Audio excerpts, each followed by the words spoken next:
A new note on the Passion of Joan of Arc, La Passion de Jeanne d'Arc. An excellent movie. This is the second part I mentioned yesterday. Made by a Danish director, and that was a controversy. A film with a history of its own. It was lost, called Dreyer. And it was found in the last place on earth, the last place where you expect it, in a mental institute in, I think it was Norway. They found a roll of film or something, and then they could work on it, they could recuperate it, and now we have it, we can see it. Many say it's one of the most influential and best films ever, mentioned by Sight and Sound and all sorts of critics and scholars. What's also very special about the film is that from the beginning we learned that it's based on something else of historic importance, perhaps the most important historical document of all time. They have written on paper or whatever, parchment, whatever it was. They have written the transcript of what was said during the trial, what they asked her, what she responded, and everything else. And the figure of this woman who is celebrated as a heroine, somewhere in the film, I don't think there's a need for any spoiler alert here because we all know what happened to her. It's just that there are different views. At times through the film I was getting superficial heinous and so on, and thinking, well, this is a delusional woman. She thinks she's selected, I'm the one, and she keeps going on and on. I've seen Saint Michael, and as a man with no belief, maybe it makes sense. I'm here, I don't have the epiphany, the Holy Grail and all that. She has it, and I don't get it. That's one possible look at it. And a woman with issues and problems, she's dressed in men's clothes, she likes to have her hair, a short haircut, hence some would say she's one of the most famous, first important lesbians. I don't know, I'm sure there will be literature on that, in the different perspectives. But probably what remains is this passion. That's why the name of the film. They take this view that this is indeed a role model, a Übermensch.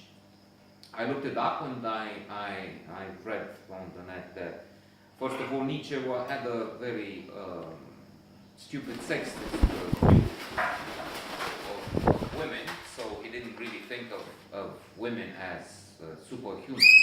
The role was to give birth to supermen, something like that. But he was obviously stupid in this sense and some others. But the term applies to men and women, and superhuman. So this is a superhuman, or one who saw the light, saw God. Saint Michael addressed her. If there is no Saint Michael, he didn't really take the journey to her, still she saw it. She saw him. She had this truth she believed in, she had intrinsic goals, she had a vision, she had a calling, she had everything. She was in flow. At times, again, with my superficiality, I laughed at the actor who was forced, because this is a silent movie, so there are no words, and everything has to be expressed with the face, with the looks, and the hands, the gesture. So she's looking with the eyes out of the sockets, and I was thinking this is maybe funny, but then again I am too shallow and too villainous to see the truth, the way, the Tao, and so on. It's admirable. It's to be envied. It's to be replicated at the scale we can afford, because Even if we are not patriotic, even if we don't fight for France, for the king, for the cause, for the country, and God, and King, and Saint Michael, by the way, this is one of the two funny moments I saw in this film, which is tragic, otherwise drama, intense, feeling, emotion, and passion, and on and on. There's the question of one of the judges, was he naked? Saint Michael, was he naked when he saw it? And she says, do you think God doesn't have the means to give him a dress or something like that? And I thought that's maybe a little funny. And then gruesome but grotesque towards black or dark humor.